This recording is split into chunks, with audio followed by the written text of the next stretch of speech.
Hoosier Trapper Outdoors is brought to you by Hoosier Trapper Supply. Visit HoosierTrapperSupply.com for all your trapping needs, including Charlie Mashek's Leatherwood Creek trapping scents and Hoosier Trapper deer scent. All right, welcome to episode 15, Hoosier Trapper Outdoors. On this episode, we'll be back on the Beaver line with Matt and Jared, and those guys will close out the season as well. I want to mention the Trap House podcast. The most recent one was Justin and I just kind of did some upcoming things for the upcoming year. Talked about the 50th year of Hoosier Trapper Supply. We talked about CITES tags. So anyways, if you have had a chance, you might give it a listen. Want to mention the photo contest. We're kind of winding down. March 15th is the deadline. All the information's on the website, including the email to send your photos to. Just get a chance to win a $100 gift card. But all the info's on the homepage of the website. I think that's it. Yeah, I think that's it. Hope you enjoy the show.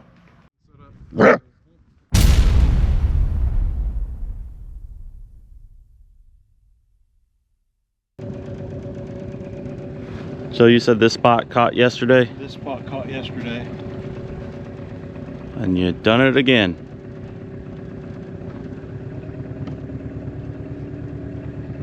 Got the 330. Going right up that slide channel. Oh, you got one even deeper down here. I didn't notice. Yep. So you got everything covered. That one's still set. Got a beaver up there. There's 2 traps, 2 flags. And you can tell this has been a good spot over the years.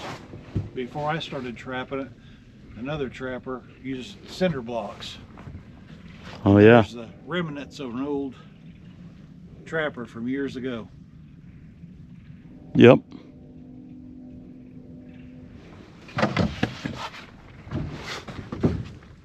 It would have been a better story if you were like, that was my great-great-grandpa's cinder block. Well, he was a farmer, so, you know.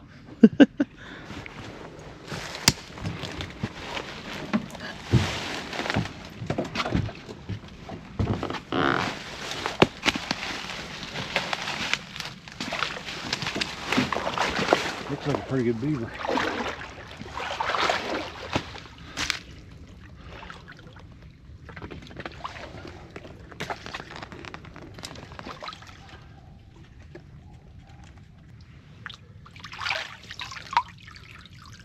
It's a good beaver. Perfect catch.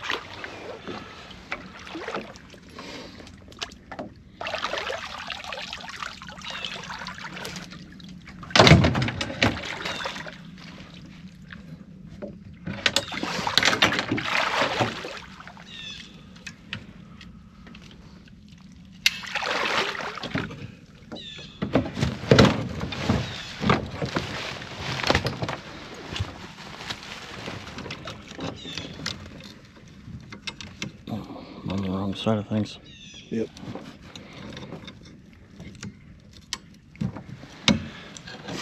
It's nice having an extra set of hands.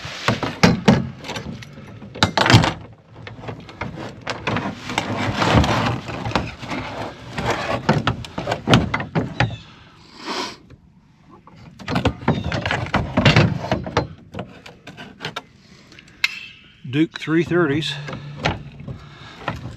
The stout.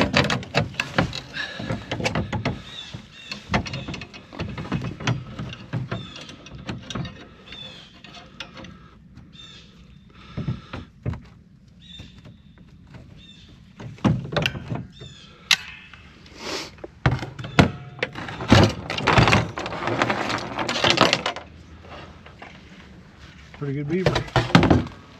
Yep.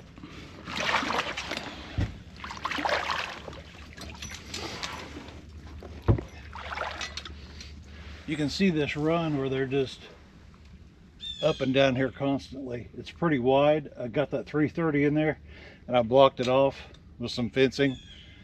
Nothing too drastic, but just a little bit. That's went 2 for 2.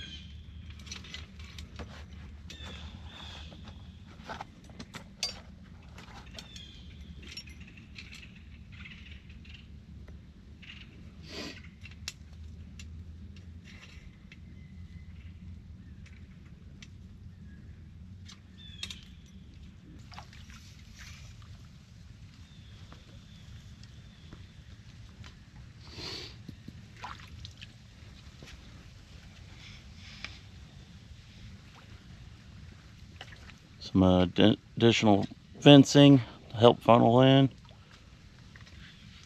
Never heard anything.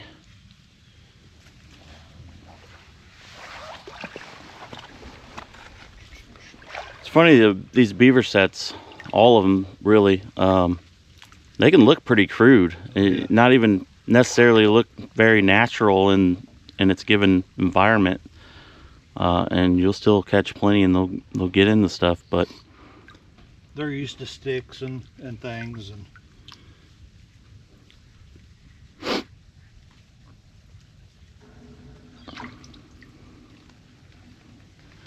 just like that.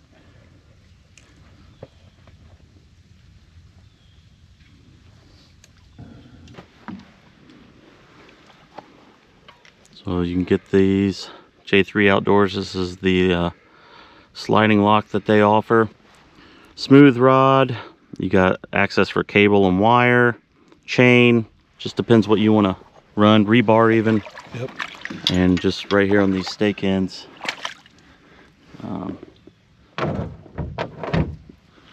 Pull it up here so you can get a better look at it. So your trap will go here. This gets T-barred into the mud bank end, and on the far end, this is just tapped in. That's a stop, so the trap can't go any further. Yep. Otherwise, you'd be losing stuff. Yep. But Fiberglass rod. it's a 1/2 inch thick, about 10 foot long. This one's 10 foot. I think J3 sells them at 8 foot. I just got some a little longer. You can Yep. tell that water's really deep. Sometimes if you're at conventions, he'll have the 10 footers with him, Right. because that's where I just got a dozen off him this past summer. So TS 85. So the situation, what happened? So You already have one here. I've got one there, but the beaver didn't get caught. And I know a beaver visited because I've got a trail camera up over there. And I got pictures of multiple beaver coming up through the night. So I'm going to put another set here, and hopefully we'll have a beaver tomorrow. So we'll see how it goes. You think it was multiple beaver? I've got more than one beaver in the camera At the picture same at the time. same time. Yeah, so that's pretty odd that we walked or drove up here and this trap wasn't fired. And I can still smell this. Yeah. You stuck a stick in the mud. What are you using, stump kicker? Or? Yep. Yep, trap's just right there. And they were all over it, huh? They were all over it. I'm actually going to move that trap closer as what I saw in the video. I'm going to put it on this side of that stick, and hopefully tonight I'll refreshen that up. Maybe we'll have some action. So on this one, what are you going to do as far as smell or anything? I think I might put tree hugger on this one, so it's something different. Yep. So they'll be back. They always come back. The trap didn't get fired, so they're not spooked. They even checked out the camera. I got one real close up of a beaver looking right into the camera. So we might show you guys that later too. So stick around. Okay, this set here, I was going to use tree hugger on it. The label might be a little wore, but that's okay. I just take a little bit on my finger, smear it into the wood right here on the end.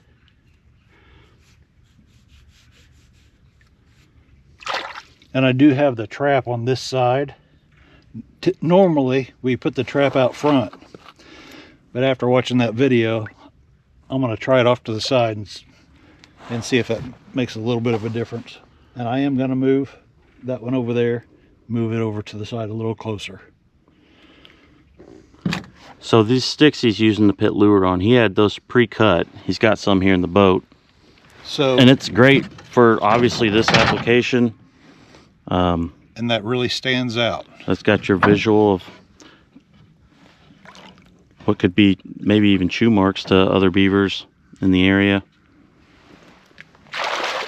So there's a big difference from using a green piece of wood, fresh, versus something dead, that's been laying out and dried up. And Beaver like to eat the layer underneath. It's not the actual wood. It's like the, what do they call that? The cadmium layer or something? Cambium layer. Cambium layer. There you go. So, let me see how green that is under there. Kicker over here.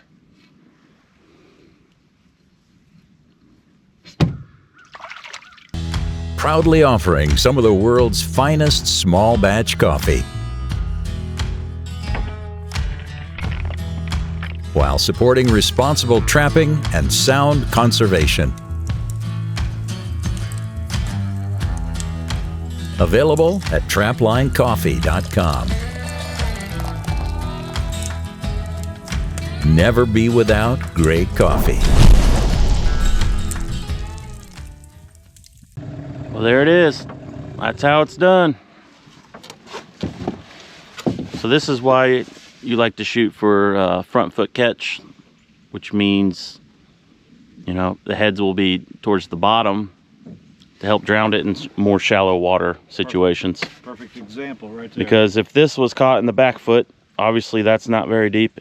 He'd be up, you know, still be able to get air, and he'd most likely just be waiting on it. It's not that big of a deal. But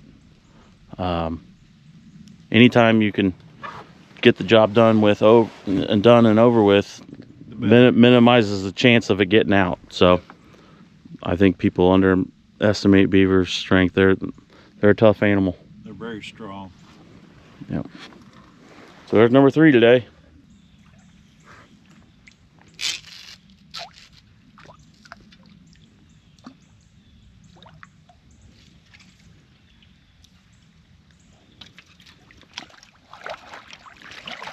What kind of satisfaction is that? Just reeling it in. Just reeling it in. Just raking them in. It just feels good.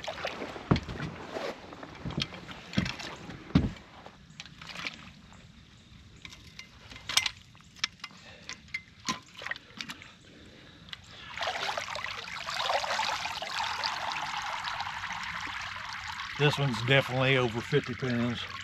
Yep. What do you think? 60? I'm gonna say 57. I'm saying 60 as of right now, since he's waterlogged. Don't let him drip dry too long, then it'll be 57.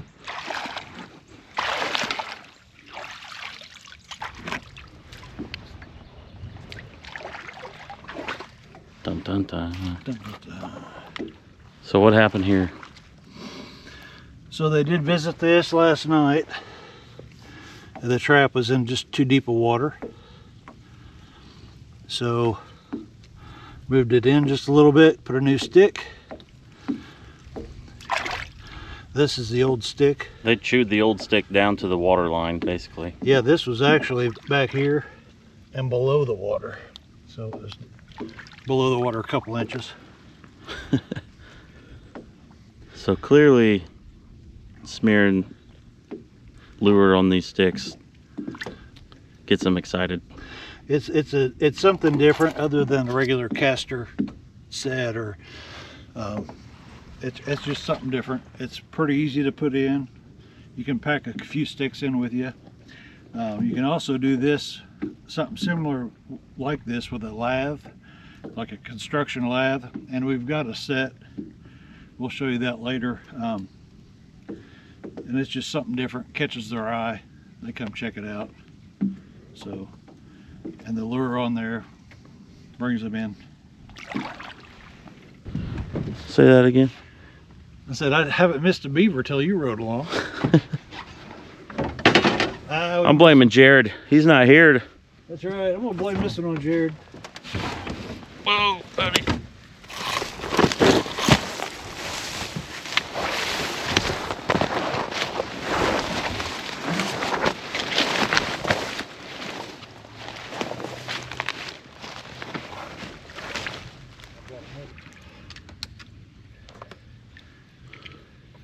It's like fishing. Feels like we got something on the line. Oh yeah, it's a big one. Suitcased him. Yeah, a little beaver there, and then beaver on that far side, and then the trap in the middle that the boat's kind of over was sprung off. Is there any more around here, or just these three? We got to go down the ways a little bit and then across the lake. Cool. Okay. Till down the water, we've got a coon down here.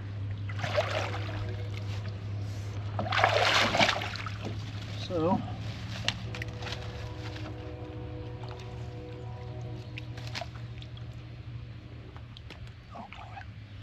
that is in there.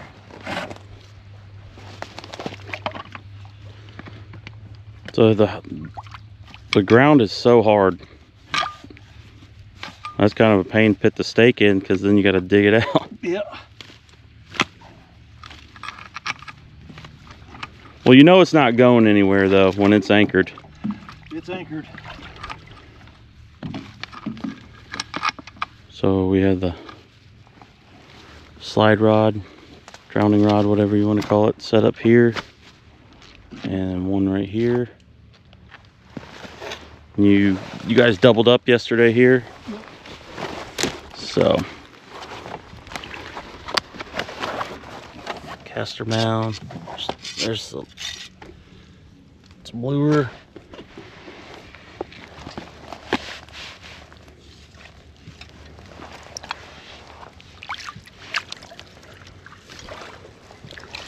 And there's the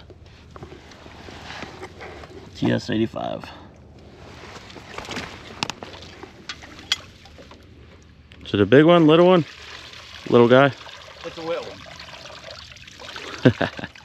Not real big, but boar coon. So that makes 13 coons today. Yep. So he'll look a lot better when he's dry. Yep.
Little tree hugger terminator.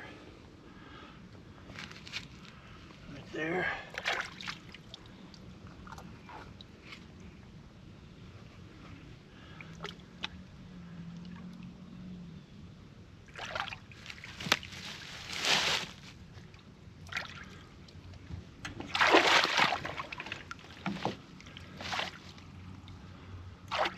Okay, it's ready for another one. Here's how it panned out. Dozen coon back here, then one in the boat.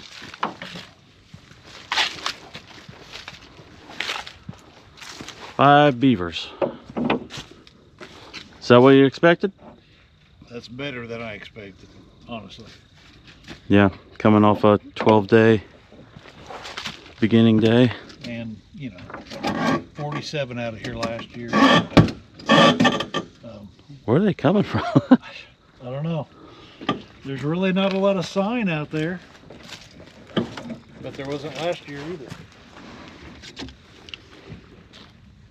Pretty crazy. Yep. Good day overall. Oh yeah.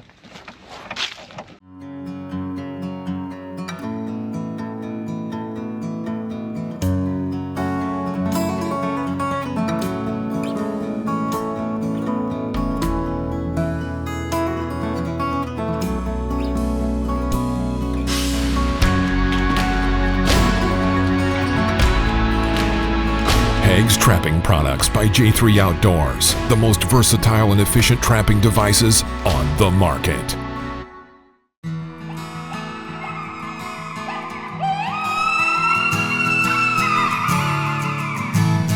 Trapping has been a lifelong passion of mine. Back in 1976, I started Hoosier Trapper Supply, and we've had the privilege of serving trappers across this great country for all these years. We carry a complete line of traps and trapping equipment. You can check us out at HoosierTrapperSupply.com.